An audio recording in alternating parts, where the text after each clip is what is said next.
Hello, dear colleagues. We have several issues today. One of them is the development of relations with our friends on the African continent. The Russia-Africa Summit will be held in Russia soon. And the issue related to such an important area is the use of information technology, of course, in relation to ensuring the security of the country. But at the beginning I would like to ask if anyone has any current questions. Yes, please, Sergey Evgenovich. Vladimir Vladimirovich. Colleagues, according to the information coming to the service from several sources, official Warsaw is gradually coming to the realization that no Western assistance to Kiev is capable of supporting Ukraine for the purposes that were laid down in this assistance. Moreover, the realization comes that the question of Ukraine's defeat is only a matter of time. In this regard, the Polish leadership is becoming more determined to control the western territories of Ukraine, the western regions, by deploying its troops there. Such a step as one of the options is planned to be formalized as the fulfillment of Allied obligations within the framework of the Polish-Lithuanian-Ukrainian initiative in the field of security. This is the so-called Lublin Triangle. We see that it is planned in this regard to significantly increase the number of combined arms Lithuanian-Polish-Ukrainian Brigade, which operates under the auspices of this so-called Lublin Triangle. It seems to us that these rather dangerous plans of the Polish leadership should be closely monitored. Yes, this is what Sergey Evgenovich has just said, and we should even dwell on this in more detail. This information has already appeared in the European, in particular, in the French press. I think in this regard it would be appropriate to recall some of the lessons of the history of the 20th century. Today it is obvious that the Western curators of the Kiev regime are clearly disappointed with the results of the so-called counteroffensive, which the current Ukrainian authorities have been loudly broadcasting about in previous months. There are no results, at least not yet. Neither the colossal resources that were pumped into the Kiev regime, nor the supply of Western weapons, tanks, artillery, armored vehicles, missiles, nor the sending of thousands of foreign mercenaries and advisors, who were most actively used in attempts to break through the front of our army, help. At the same time, the command of the special military operation acts professionally.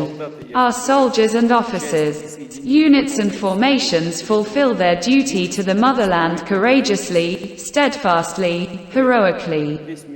At the same time, the whole world sees that the vaunted Western, supposedly invulnerable equipment is burning, and according to its tactical and technical data, it is often even inferior to some Soviet-made weapons. Yes, of course, Western weapons can still be additionally supplied and thrown into battle. This, of course, causes us some damage and delays the conflict. But, firstly, the NATO arsenals and stocks of old Soviet weapons in some states have already been largely emptied. And secondly, the existing production facilities in the West do not allow us to quickly replenish the reserves of equipment and ammunition. We need additional, and large, resources and time. And most importantly, as a result of suicidal attacks, the AFU formations suffered huge losses. These are tens of thousands, namely tens of thousands of people. And, despite the constant roundups, the incessant waves of total mobilization in the cities and villages of Ukraine, it is increasingly difficult for the current regime to drive new reinforcements to the front. The mobilization resource of the country is being depleted. People in Ukraine are increasingly having a question, a legitimate question. For what? For whose selfish interests their relatives and friends are dying. Gradually, slowly, but sobering up comes. We see that public opinion is changing in Europe as well. Both Europeans and representatives of European elites see that the so-called support for Ukraine is, in fact, a dead end, an empty, endless waste of money and effort, and in fact, servicing someone else's, far from European interests, the interests of an overseas global hegemon, which benefits from the weakening of Europe. The endless prolongation of the Ukrainian conflict is also beneficial to him, judging by what is happening in real life. Today's ruling elites of the United States are doing just that.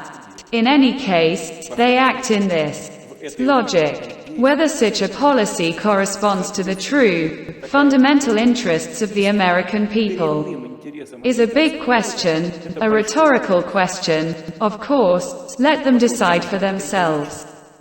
However, now, the fire of war is being strenuously kindled.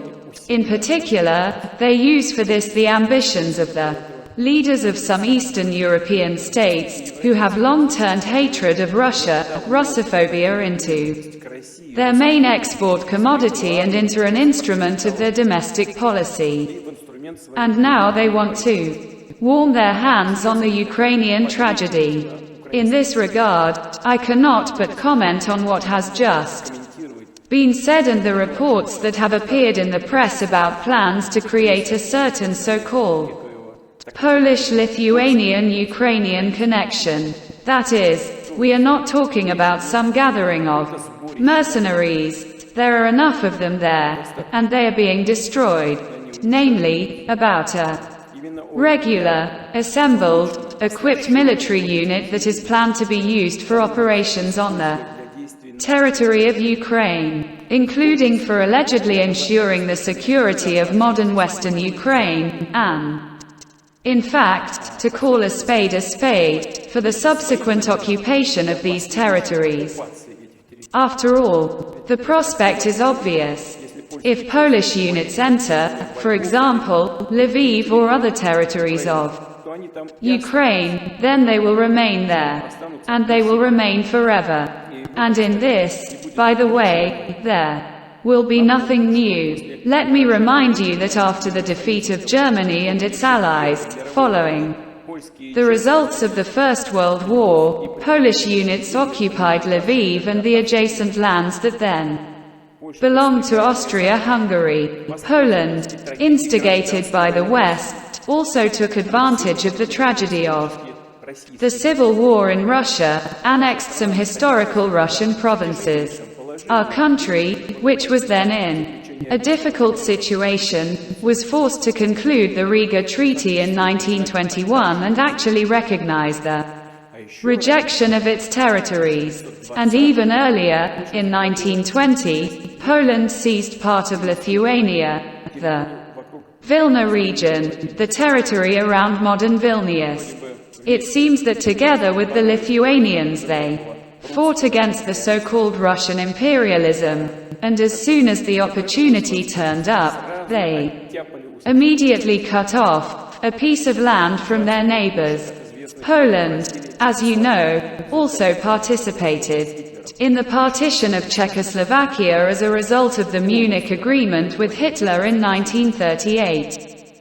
Completely occupied Tessen Silesia in the 20s to 30s of the last century, in the so-called eastern districts of Poland, and this is the territory of Western Ukraine, Western Belarus and part of Lithuania. There was a strict Polonization and assimilation of local residents. There was a suppression of national cultures, orthodoxy. I would also like to remind you how such an aggressive policy ended for Poland as a result.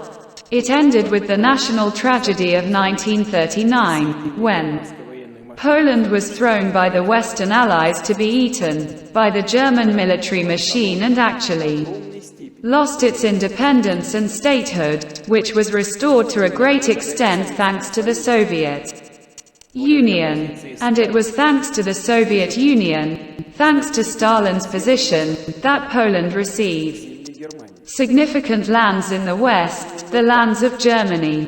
This is exactly the case. The Western territories of present-day Poland are Stalin's gift to the Poles.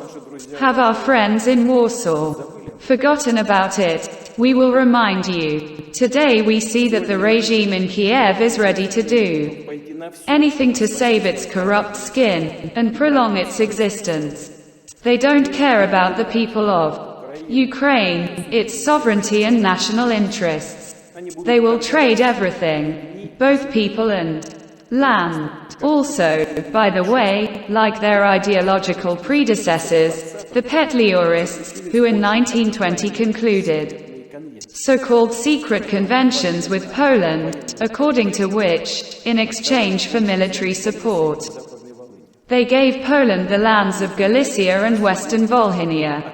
Even today, such traitors are ready to open the gates for foreign owners and once again sell Ukraine. As for the Polish leaders, they probably expect to form a coalition under the NATO umbrella and directly intervene in the conflict in Ukraine in order to then tear off a fatter piece for themselves to regain, as they believe, their historical territories, today's Western Ukraine. It is well known that they also dream of Belarusian lands. As for the policy of the Ukrainian regime, this is his business. They want, as is usual with traitors, to hand over something, sell something, pay off the owners with something. This, I repeat, in the end, is their business. We will not interfere in this. But as for Belarus, it is part of the Union state. Unleashing aggression against Belarus will mean aggression against the Russian Federation. We will respond to this with all the means at our disposal. The Polish authorities, hatching their revanchist plans, do not tell the truth to their people either. And the truth is that the Ukrainian cannon fodder is clearly not enough for the West, not enough. Therefore, they plan to use a new expendable material. The Poles themselves, the Lithuanians and further down the list, everyone who is not sorry. I will say one thing. This is a very dangerous game, and the authors of such plans should think about the consequences. Sergei Evgenovich, I hope that your service, as well as our other special services, will closely monitor developments